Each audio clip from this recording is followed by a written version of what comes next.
for a Friday evening, one of those quick pop-up live streams that I do every now and again. I hope everyone is well. I hope everyone is having a good evening so far. Got good plans for the weekend. Now, I received a message earlier from one of my friends with a link about GB News, and it read on the phone here, "This will serve Ofcom right." I thought, oh, wonderful. Isn't that good? This will serve Ofcom right. And I had a look at it, and it turns out that GB News have been granted permission by the High Court to bring a legal challenge against Ofcom for a decision they made about a previous broadcast. Now, here is the thumbnail for this video. And you can see it's GB News, People's Forum, the Prime Minister. That's what the issue is over, where they were pulled up about impartiality. I guess a Conservative Prime Minister sitting on a channel like that, saying this, that and the other, they were going to take umbrage over it. Well, GB News have fought it, and GB News have been granted permission. And what I wanted to do was go through that with you now, see where we're at, and have a look at some of your comments on top. So here we go. Now, there's the actual thing with the previous Prime Minister, Rishi Sunak, the People's Forum. It was basically a Q&A at the end of the day. They've won permission to bring a legal challenge against broadcasting regulator Ofcom and their decision to find the show People's Forum, the Prime Minister, in breach of their impartiality rules. Now, the thing is with Ofcom, they're supposed to be there to enforce what goes on with TV programs, but you find again and again and again programs which get done for lack of impartiality don't get away with things that other programs might do on other channels. BBC, for example, to do with lack of impartiality. So it's a bit of a gilt-edged sword there, really, isn't it? Now, let's continue. Let's see what else this says. A judge at the London's High Court today also made clear Ofcom should amend language used in statements about their decision following an investigation into the show shown in February, featuring then PM Rishi Sunak. Now, at the time, I don't know what anyone else thought of this, but I believed that the entire media establishment had it in for anything conservative. You're going, we're going to get rid of you. That's it. You're no good. Bye-bye. And, you know, this is just another example of that behaviour by the establishment towards the party in power. Look what we've got now. This loony lefty Labour lot. Oh, great. Well, we'll have the same conversation about them, I'm sure. But let's continue. Right. Ofcom were told the legal challenge to the ruling in the form of a judicial review will now go to a full hearing. Ofcom were told that they could now reach a decision on whether to impose a sanction on GB News. But they were told any sanction would be subject to the eventual outcome of a judicial review. Following the High Court decision, GB News Chief Executive Officer Angelos Frankopoulos, if I said that name right, we are extremely pleased the court has recognised the merits of our legal challenge and approved our case to proceed to the next stage. We have believed from the very start that the People's Forum was an important piece of public interest programming and that it complied with the broadcasting code. It was designed to allow members of the public to put their own questions directly to leading politicians. I mean, I personally love forums like that. I love areas like what you're watching now because you can discuss the news, you can have a chat about the news, and then you can interact and talk about it afterwards. It's quite simply excellent. People can get their views across. Paul Thorpe started doing it on his channel, getting people sending in little WhatsApp clips and all that sort of thing. Now, the programme of the Prime Minister was always intended to be part of a series of programmes. Unfortunately, the commencement by Ofcom of an investigation into the programme meant that future programmes were suspended and could not be broadcast. Now, I'm taking it that that is purely a precautionary measure. You know, they're already in trouble. They don't want to get in more trouble. I get it. Right. People's Forum, the Prime Minister, aired on February the 12th and saw a cross-section of UK voters quiz Rishi Sunak on his plans for government should he win the 2024 general election. Well, he obviously didn't, did he? Similar programming was also planned to take place with Labour leader Sir Keir Starmer. That could have been interesting, but impartiality, how can it be impartial when you're giving both sides equal time? But it didn't get that far, did it? This is Ofcom, yet again, having it in for GB News. Frangopoulos added, GB News chooses to be regulated and we understand our obligations under the code, but Ofcom is obliged by law to uphold freedom of expression and apply its rules fairly and lawfully. And we've seen time and time again that's questionable. We believe some of its decisions in relation to GB News have been neither fair nor lawful, and the court has recognised that there are serious arguable issues to be determined in this respect.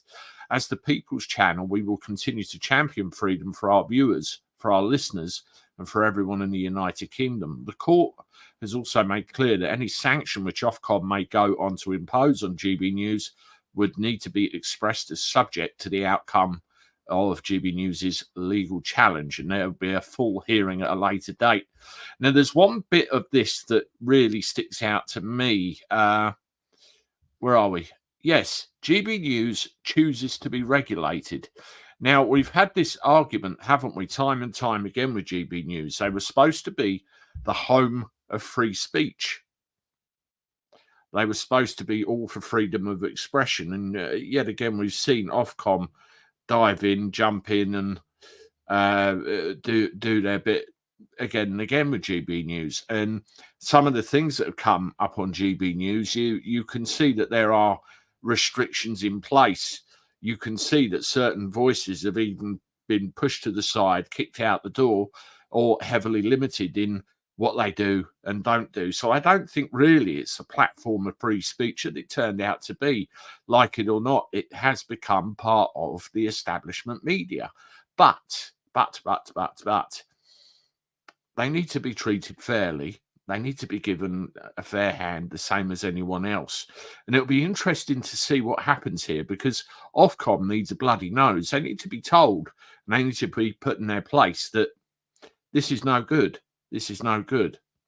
I don't know what people think of all this. I'm going to go through the comments now and get a bit of a thing about what you all think about this. So let's have a look. Okay, Stuart. Apparently there was a little bit of a delay. I have a 30-second countdown, which I play, and it kind of sorts itself out. So hopefully it all kind of synced up in the end. Killer Creeks, man. Hello. I'm well, thank you. Same to you. Broken Britain. Hey, Andy and everyone. Hello to you. Hope you are well. Let's have a look at some of these comments.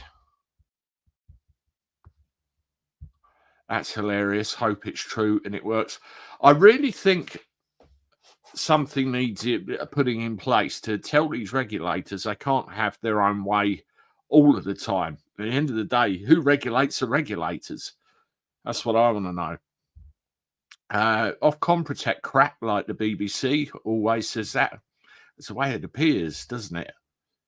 Penguin Overlord, Free Hopes, No Hope, Bob Hope, Stanford La Hope. Well, we'll see. We'll see. But it's newsworthy, isn't it? Where are we? Broken Britain. I couldn't watch GB News today on about Boris Johnson. I'm suspicious because he has a book coming out in a few days. Free advertising, isn't it? I saw his bumbling blonde-haired face on there. I couldn't watch it. No. And, you know, he was sticking the boot into Starmer, and they had equal blame into what's happened with the Chagos Islands. No. Lies all the time. Clive Buckle, this government is as welcome as a dog turd in a restaurant. Yep. Well, some food might taste like that. Depends on the restaurant, huh? Stanford La Hope, a.k.a. Thurrock. Absolutely. Yeah, Boris is selling his book. Yeah, that's the only reason he's on there. Free advertising. That's all it is. You know what? I've not been to Lakeside for a long time. I drive past that area quite regularly, but I've not been in there for a long time. I went to IKEA ages ago. I nearly drove out because of the parking situation, drove me mad.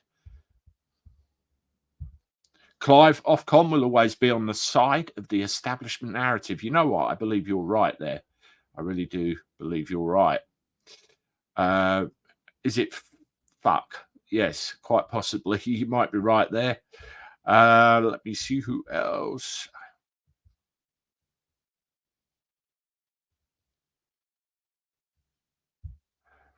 This action was began in May. Do keep up. Only come out in the papers today. Thank you for that, Gary. Good evening, Andy, and everyone in the chat. God bless you all. Same to you, Angela. Thank you very much. Good to see you. Broken Britain, I heard GB News is funded by hedge fund dude. Does anyone know? Haven't got a clue, actually. That'd be interesting to find out, wouldn't it? But I don't know where this will go, really. Ofcom are designed to support the BBC and go against rival news channels like GB News. Well, you look, it's they get a kicking over and over, don't they, for the silliest of things. So you could be right there. Always Pooh, I left the UK 30 years ago and live on a boat. I'm just sad watching my old hometown die. That's Koala Meat. Lee Williams, Voice of Wales with Godfrey Bloom on YouTube. I'm good, Andy. Thank you for the shout out. You're welcome. I see what it's like on the news, and I do not like what I see. I saw a wonderful comment the other day where somebody said, "Oh, why watch Andy to Cabby when you just buy the newspaper? He says the same stuff." Maybe I do, but I tell you what I think, and you can tell me what you think. Live and alive, there's a difference. Always Pooh, go there, Andy. It's getting better. Once they finish building all the shops, they say are coming. Okay. I don't have any patience for parking. If I can't park within minutes, I really get annoyed. So there we go. Ofcom is establishment. This is the thing. We all see it, don't we, Lee? Absolutely. Michael Taylor, Ofcom need to remove the BBC sleeper agents from it.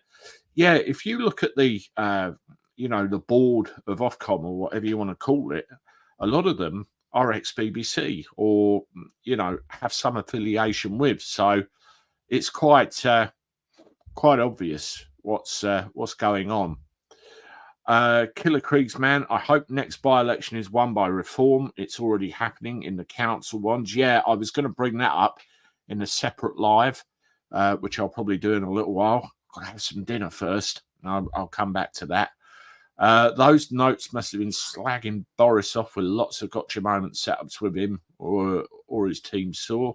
Absolutely. Andy, if possible, contact the farmers to the 26th for their tractors. They're under the cosh of Starmer. Is this the 26th of this month? What's being advertised? I'm trying to keep my diary clear. See if I can get to it. Michael Taylor, Boris Johnson and Starmer, two sides of the uni party or two cheeks of the same arse. Yes, we've heard all that before, haven't we? And they're proving it again and again. Let's see what else. Converse Mackham. Hi, Andy. I wish you and yours well. I couldn't give a flying one for GB News. They're just another mainstream sycophantic news outlet. Very worrying outlook. Yeah, it sure is, isn't it? All quangos, Ofcom, often, off what Warrior says. See, you're all along the same lines, aren't you? We can see this, but it'll be interesting to see what goes, see what happens in the future with this. Anyway, thank you for joining me with this little pop-up. I appreciate it. Thank you, everyone, ever so much for all your support. Make sure you hit the like button on this live stream, albeit a brief one. I'll be along in a little while with another one. Subscribe to the channel if you haven't. Share me on your social media. And as always, I look forward to talking to you again soon. Toodaloo.